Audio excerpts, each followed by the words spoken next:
and the Seven Dwarfs. No. I like this too much. Go. Okay, so, Snow White and Seven Dwarfs. She waited for forever for her prince to come. Her prince finally did come, but by the time he got there, she was dead. Yeah, at least that's what he told the police.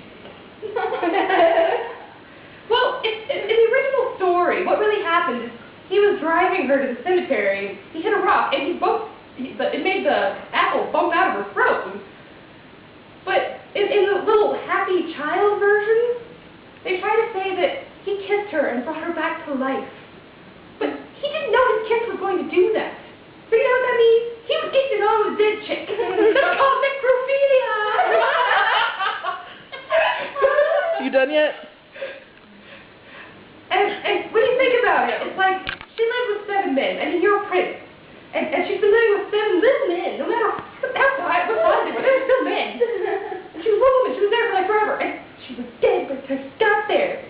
I think that one of the dwarves was getting some. It was either happy or sleepy.